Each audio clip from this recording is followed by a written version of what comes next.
Ladies and gentlemen, now presenting at the Warriors Corner, Lieutenant General Barrett, Mr. Pearce, and Mr. Mollenkopf. All right. Ooh, I think that's my cue. Let's go ahead to the next slide, because I realize that we're the only thing standing between you and a beverage of your choice. Information and information advantage. Every good briefing starts off with a threat briefing. And so here we are. We're in another election season. We've got cyber mission forces actively working to ensure that foreign malign interests do not impede our elections, both in cyberspace and in the information dimension. We have two nation-state adversaries, at least, that stated doctrine, information is part of their doctrine to fight adversaries.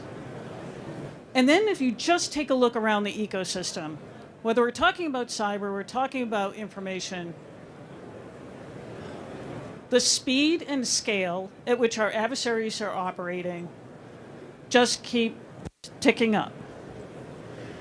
We're dealing with more sophistication in what they're doing, living off the land techniques and things like that. And this also manifests itself in the information dimension, and we shouldn't be surprised with that, because most of the information that we receive are ones and zeros that are promulgated through a network, and this is not a surprise. And so this is what we're dealing with. And the barrier to entry to these type of capabilities is getting, we knew it was already low. We've been saying that for years. And even with tools like AI and machine learning, right, in the hands of competitors, adds another aspect of this, which to me is actually quite concerning. What does this look like if you're a commander getting ready to mob from the homeland and you're dealing with these type of threats? If you have a cyber contested homeland or a contested information dimension that you're dealing with. And so recently, in August, at AUSA TechNet in Augusta, I decided to have a little fun with this. And the staff and I put together a deepfake video. And it was two people with not a lot of, with not a lot of experience in putting together deepfakes. And the story was that I got called away and couldn't give my keynote speech at the end of TechNet. And so they showed the video, and it was a complete deepfake. And I walked out on the stage. What really was fascinating to me was how many people who know me well came up to me afterwards and said, "You had me fooled." They know me very well. And it wasn't a top-notch deepfake. These guys had 7 days, and again, not a lot of skill for putting it together. They pulled my voice off the internet from something else that had been recorded like 7 years ago. The context was believable that I would be called away. The forum that I was in, AFCEA, was a trustworthy channel, so to speak, and it was therefore totally believable that I had been called away. And so you start thinking about this, how to put these things come together from an adversarial point of view, and how do we now prepare commanders to think about the threats in the information dimension that they're going to be facing. And so what has changed? So it's been a year since we were here, gathered at AUSA, and right after we adjourned last year, the Combined Arms Center published ADP 313, the Doctrine for Information Advantage. And so that then gave us the framework for how to think about how do we deliver capabilities that move us along this trajectory in information advantage. And one of the really important things it did, from my perspective, is it introduced information as a dynamic of combat power. And in doing so, that makes this inherently commander's business. And so the idea that the information advantage elements of enable C2, protect friendly forces, attack, influence, and inform. Putting all of those things together, now we have a place for a commander and a framework for how to think about those things. But the doctrine isn't enough. You've got to have some structure to support this as well. And with the structured decisions by the Army, we now have, what we have is a Theater Information Advantage Detachment. And this is what we're really going to talk about today. We're going to build 3 of these things in the Army.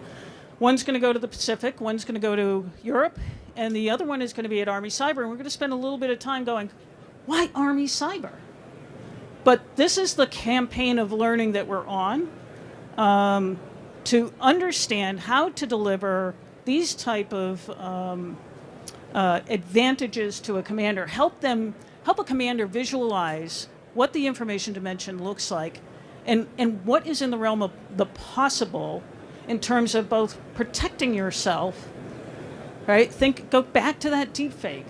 At the time and place where you have a critical mission to occur, you do not want your formations to be questioning whether or not that's you speaking to them, right? Or a narrative that completely undercuts the trust in the institutions and the leaders that lead our soldiers. All right, and so with that, I'm going to turn it over to the director of the ARCYBER Theater Information Detachment, Mr. Aaron Pearce, and he's going to talk to you a little bit more about the ARCYBER tie-in. Thank you, ma'am. So I'm going to attempt to give you a provisional answer to the question that General Barrett just asked. Why ARCYBER for a Theater Information Advantage Detachment? So right now, my proposition to you is that, like cyberspace, information is inherently transregional. Information and information effects, they don't care what the geographic border looks like. You can't contain your effects to just one AO, and you have to be prepared to follow those adversaries wherever they go in that information space. So while the 2 geographic tyads are going to be focused, as they should, down and in within their respective theaters, the transregional focus of the ARCYBER tyad is going to be threat focused. So specifically, we're going to be focused on those priority adversary threats as they're articulated in the National Defense Strategy. So we're going to look at those transregionally, so not just how is a threat impacting the Pacific, but how is that same actor acting halfway across the world or multiple places in the globe at the same time to have the effects that they want to achieve their military objectives. So that's kind of the why transregional, but why ARCYBER. And what I'd say there is we have 14 years of experience doing something very similar. So as we've worked in cyberspace, it is transregional as well as a domain. So we have had to, through blood, sweat, and tears, working underneath Cybercom, figure out how to work in an environment where you're coordinating not just with one service, component commander, not just one geographic combatant commander. You have to coordinate and deconflict amongst multiple combatant commanders, multiple interagency partners, and even with some of our multinational partners. So not only do you have to do all of that coordination, but the authority structure in cyberspace operations is very fractured. So no one commander has all of the authorities needed to do cyberspace operations plus an influence operation, plus a physical maneuver combined with all of those things to achieve an effect on the battlefield. We have to work together and use a complicated fused authority structure to do those cyberspace operations, and we're going to have to do the same thing in information. So we think we're incredibly well postured as ARCYBER to work through this as part of the campaign of learning to figure out, how much of this can we actually do.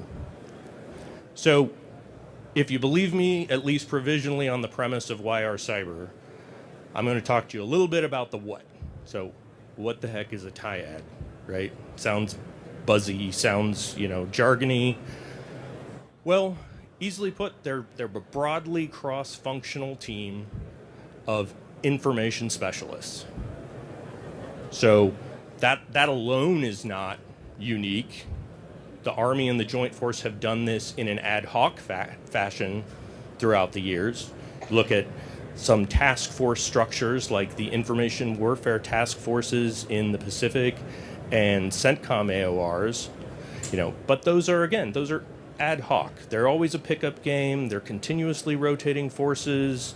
The proposition here is that these standing cross-functional teams will live in that environment day in, day out in competition, provide their commanders opportunities to create information effects and to protect against adversary information warfare effects in competition, and then be there as a springboard so that we can get a running start in a crisis or contingency when you need to attach additional specialized forces to enable some of those more exquisite operations. So what's actually in it? Okay, so it's cross-functional, great. I guess nobody's going to be surprised that the majority of the skill sets and capabilities in the TIAD are psychological operations, electromagnetic warfare, civil affairs, cyberspace operations. That's a majority of the folks, and I think shouldn't be a surprise to anybody. But additionally, there are other specialized information skills that may not usually come with those types of formations. So we'll have public affairs capabilities so that we can help inform people of the threats that they're facing, inform the forces and commanders of what the adversary is doing. We're going to have specialized data analytics, data science capabilities, as well as a modeling and simulation capability. So all of that together, we think, provides that backbone that a commander can use to really understand what they're facing in the environment and then figure out how to create an effect to leverage that information. So, with what is it? Great. Now, how are we going to use it? And here I have another proposition for you. As General Barrett mentioned, the pace of information effects and technologies is increasing. And, we need to stop thinking in terms of using information as we fight, using it for targeting, using it for planning. Those are all important. But we also need to start fighting with that information. Information has to be a component of a commander's scheme of maneuver and scheme of fires. And that's what the Army's information advantage transformation, construct, and doctrine really tells them. So, how do we use a TIAD to do that? So I'm going to give you a couple of operational vignettes. I would say these are not exhaustive, but just exemplary. So, in competition, we can use a TIAD in both a defensive and offensive manner. So on the defense, it looks a lot like identifying foreign malign influence threats that are targeting Army forces. We're not trying to boil the ocean and figure out who's doing what to whom globally, but specifically, how are they targeting that commander that is trying to mobilize? How are they targeting her or his soldiers? And how do we blunt those attacks by both making sure that we can name and shame those malign influence actors? A lot of the times, just letting people know, hey, this message is being sent to you. This is who's sending it. It's not authentic, and you may want to think twice before you act on it. So that's one part. But then we can also blunt those attacks through technical means. And working with our cyberspace partners, with some other partners, we can create those technical effects against the adversary influence networks to make them less effective as they attempt to target our soldiers. Now, on the offense, I'm going to give you a big strategic level, theater level thing. So a commander could leverage the triad to implement a reveal and conceal plan for their capabilities with the intent of throwing the adversary off balance in terms of decision making, and maybe even help them, help delay a decision by an adversary to use military force to achieve their political objectives. Now, in crisis and contingency, you could probably still do some of those things, although capacity limited, but you're also going to have the opportunity to do some more tactical operational things. So on the defense in crisis and contingency, some of that for the ARCYBER triad specifically, again, we're not going to look down and in the theater, especially, an AO at the, core or below level. But what we might be doing is helping to defend the information space in the joint security area. So, helping to make sure the information warfare, the propaganda that targets those areas and targets the populations in those areas, make sure that we understand what those threats look like, where they're coming from, and then work with the right partners, whether our organic forces or attached forces, joint multinational forces, somebody to help action those.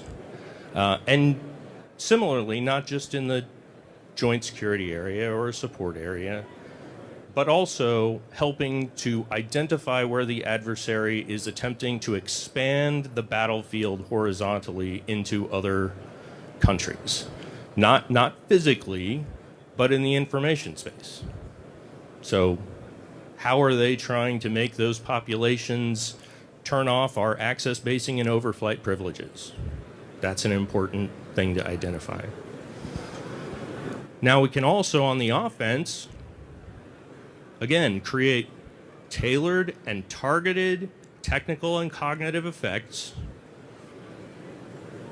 in multiple domains using our specialized information forces, either organic or attached, in support of that operational commander. And I think it's important to emphasize again, I keep saying organic or attached. The triads as they're currently designed for this pilot period are 65 personnel. We are not under any illusion that we can do everything with 65 personnel. But what we can do is provide a focal point to command and control some organic specialized forces, but also those forces like, say, expeditionary SEMA teams that ARCYBER has. Attach those to the triad to then create integrated effects for a commander.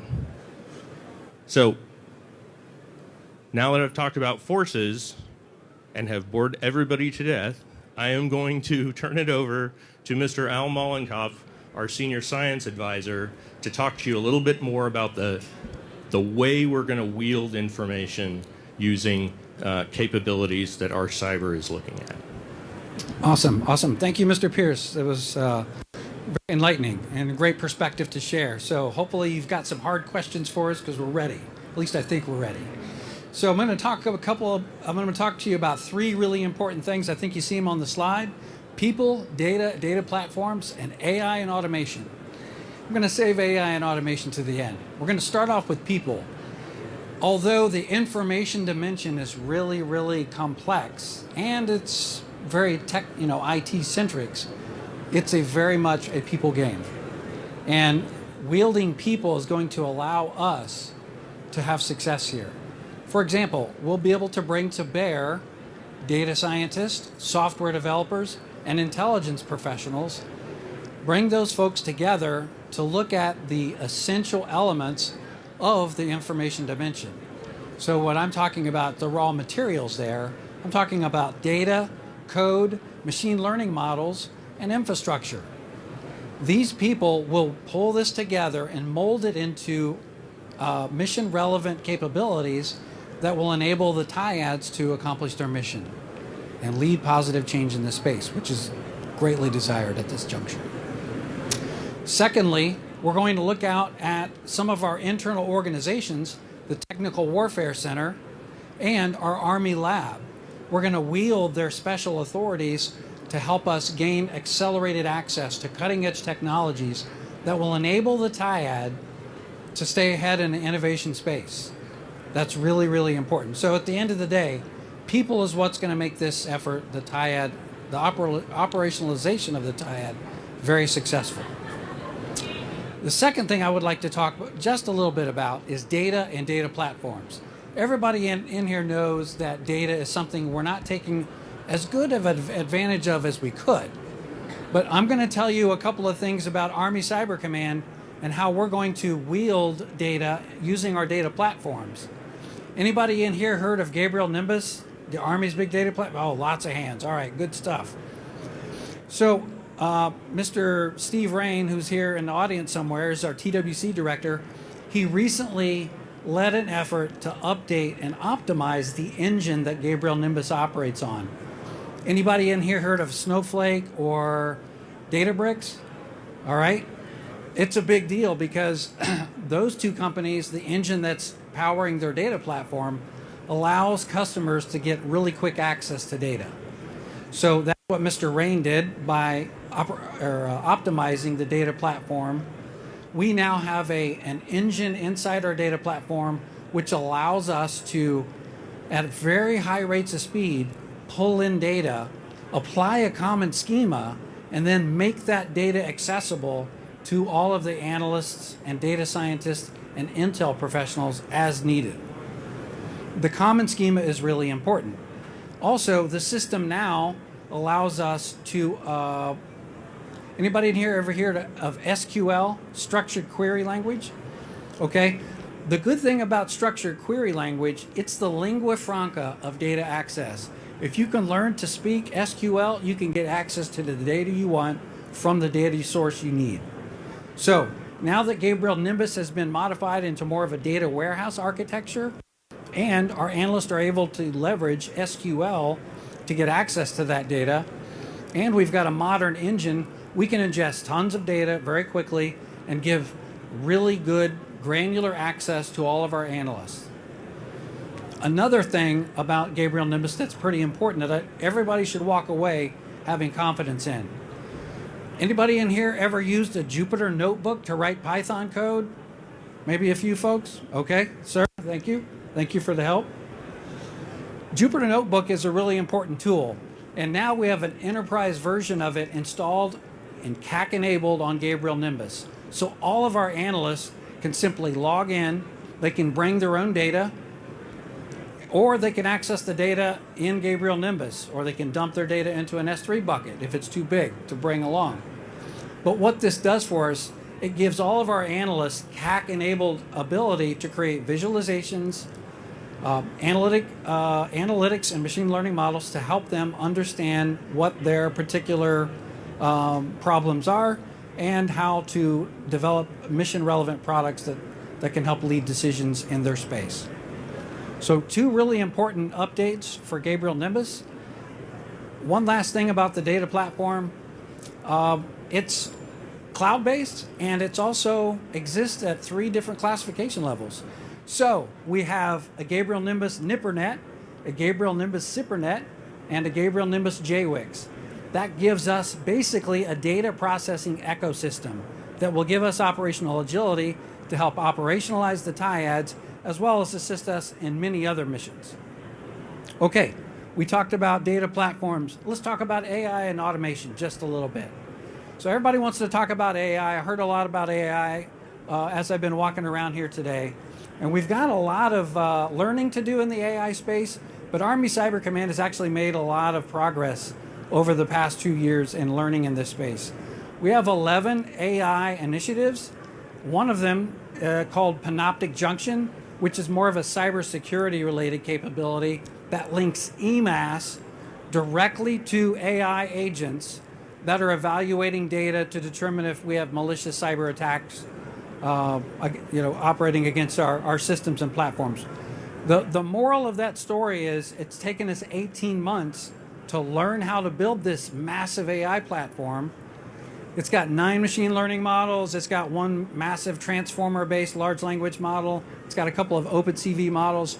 So it's an apparatus that's taught us a lot about how to operationalize artificial intelligence and what the pros and cons, where it's not a good fit, because AI, quite frankly, is not a panacea. It's not a good fit for everything. Okay, automation is going to be key for us as well. We're going to need automation to help us lead positive change in a lot of spaces, but the AI plus automation will help us to do 2 things. It'll help us enable the TIAD to have scale, operate against data at scale in ways that they can't today. AI and automation put together can help us to see trends in data that is very difficult for us to see at the current scale just by adding people to the mix to understand what data products and services we need to derive from this information. So automation can really help us. You put automation together with AI and it's going to give us a significant advantage. Okay, so I've talked about quite a few things. I'm going to pitch it back to General Barrett and take any questions that you might have as we continue our dialogue here about the TIADs and operationalizing them. Thank you. Questions?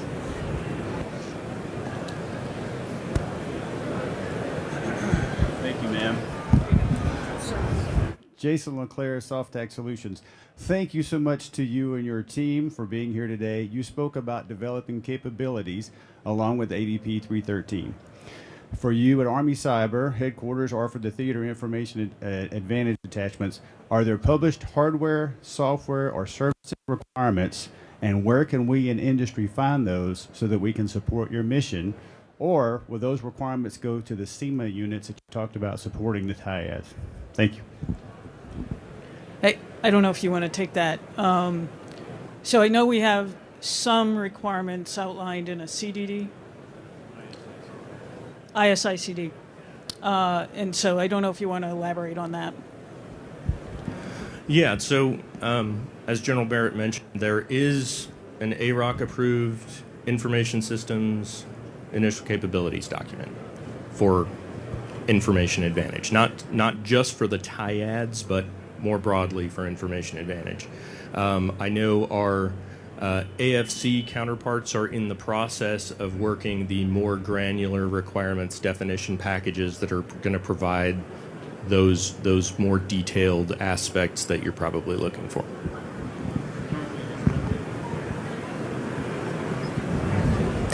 Hi, Mark Pomerlo with Defense Scoop over here. What's the joint tie-in for the TIADs? Can you communicate with your other service cyber components if you need, help with possibly offensive cyber operations to help enable Army commanders or Army operations? So, Mark, I think this is one of the areas where the TIAD will become an advantage. It is what my observation has been, and we've got some folks from USERPAC here. It is very difficult to then work your way into the battle rhythm with the COCOM, especially where some of those authorities lie. So if you're thinking about information authorities, unless they're delegated down to the Army element, you're asking for permission and you're pushing that con up there. If you're looking for cyber authorities, it's going up to Cyber Command, but the timing and tempo is at the choice of the geographic combatant commander. What I think the TIAD is going to enable us to do, though, is really kind of help with integrating those type of effects and work that communication. Whether that, and this still is from an experimentation standpoint, I think we've got to give a little bit of permission for General Williams and General Flynn and General Clark later on to say, this is the way that I actually want to do that. I want all of that coming through my G38, or I want all of this going through my theater fires element. I think that is going to play out in some of the exercises that we've seen and AARs, and that's okay. And we saw this really with the MDTFs as well, how each one of the theaters really chose how to command and control and wield them. And so I think we're just going to have to let some of this play out. But it's a good question, because it's not only going to be there from the joint standpoint. I think there's also a great opportunity here to really understand and work with partners in this space, because I'm going to tell you, partners know more about their information environment than we do. It may be that we're bringing in some capabilities that maybe they don't have, and we can tell them things and then come up with something that is effective for them. And so, anyway, hopefully that answers your question. You had a question, sir. Oh, thank you.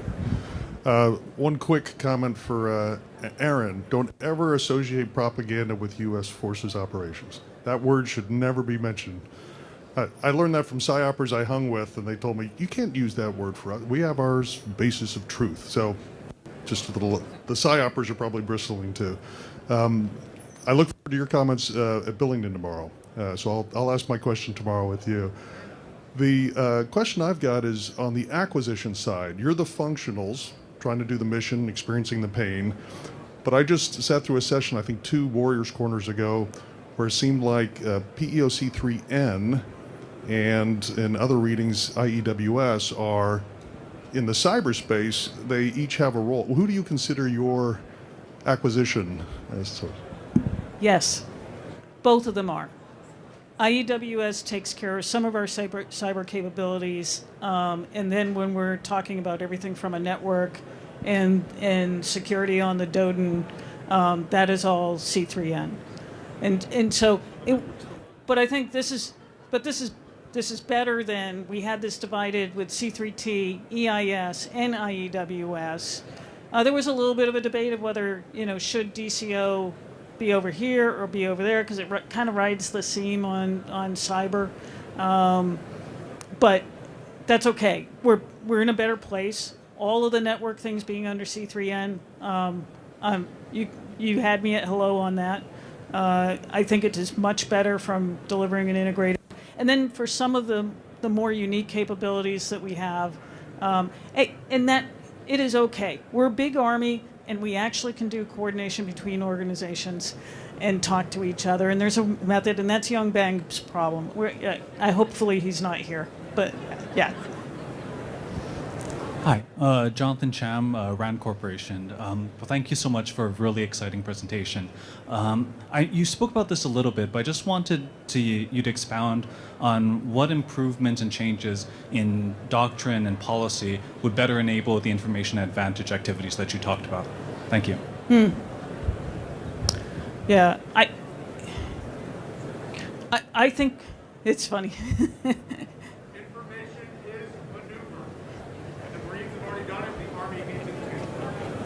Yeah, I do think we're going to be pushing up against a number of things in the information sphere that,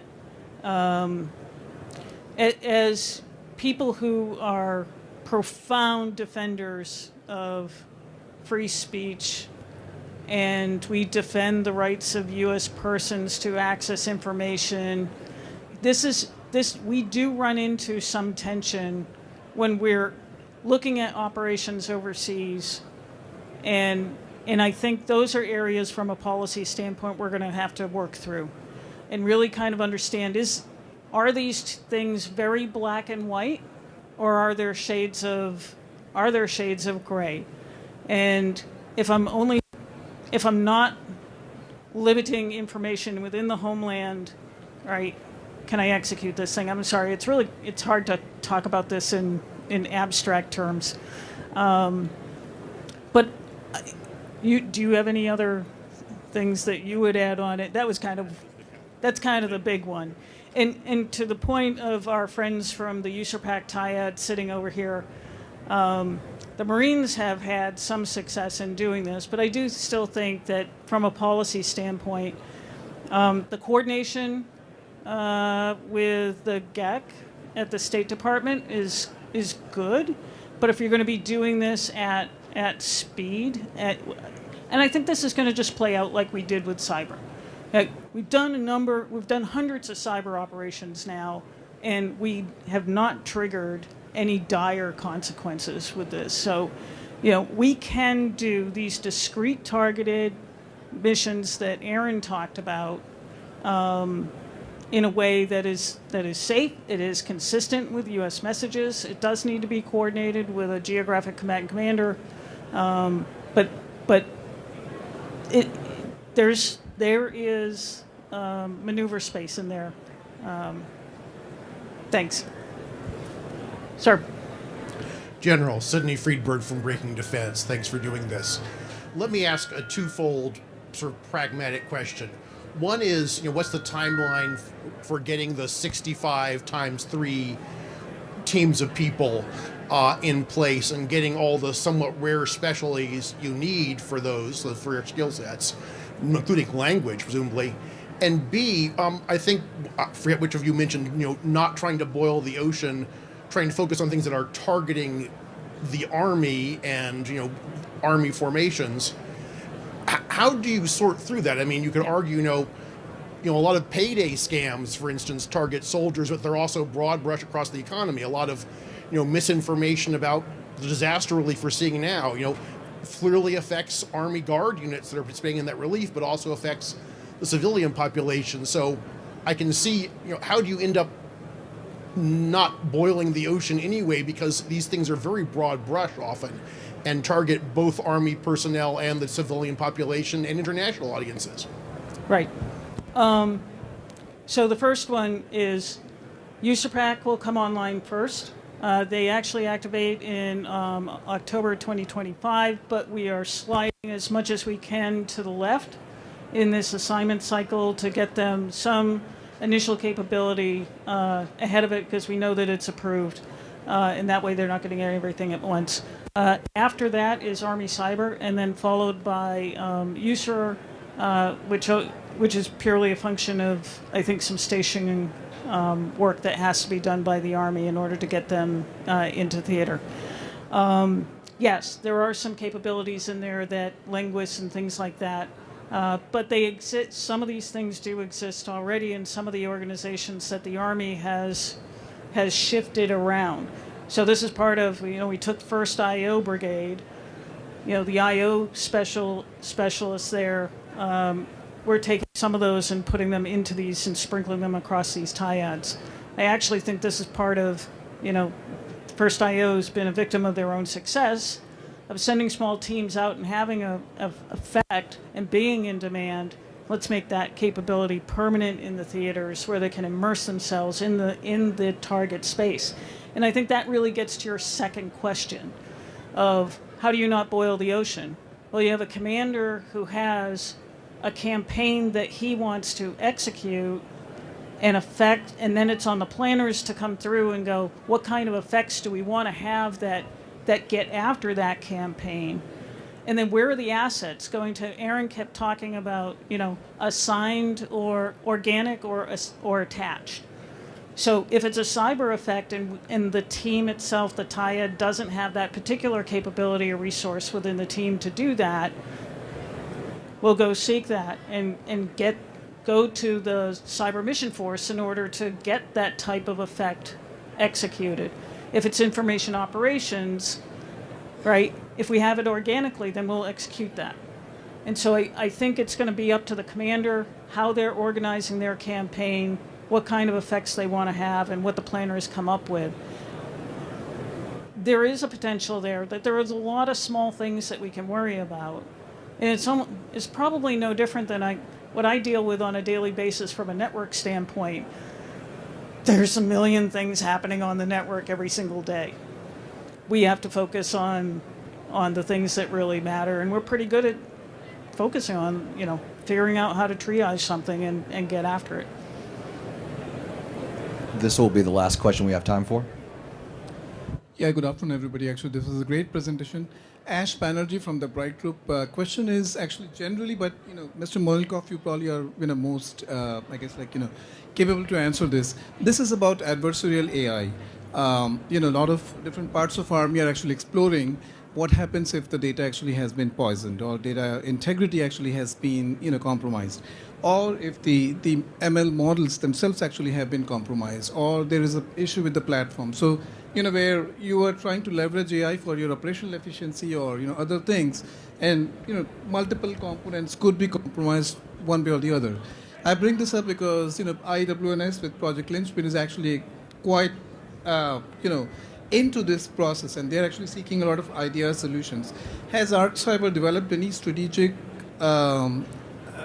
concepts, capabilities that could be shared with the rest of the Army components? And actually, has that been shared with the DoD, Cyber Command? Hey, sir, that was a great question. There was a lot of question there, but I think I got the crux of it. When we were working on Panoptic Junction, which was kind of our big platform, pathway of learning, we partnered with C5ISR. It's a S&T organization, and they were part of our team as we built out this program. And one of the key things that C5ISR agreed to do was take a copy of Panoptic Junction and run resiliency testing against it, so that we could then understand, hey, were we on par with the hashing mechanisms, with all the protection mechanisms, or did we need to go take other steps to make sure that we were able to protect that? But that was a per project thing. We are working through now the governance of how we're going to apply that type of thing broadly across all of our AI initiatives. And that's probably going to require like a whole of Army, a whole of Joint Force effort. And we are actually working with the Cyber National Mission Force and U.S. Cybercom's AI Task Force to work on that governance structure. So I want to thank everybody for your attention today and your very excellent questions. This is really actually very helpful for us to also hear from you. So please be safe as you head to wherever you're heading to next.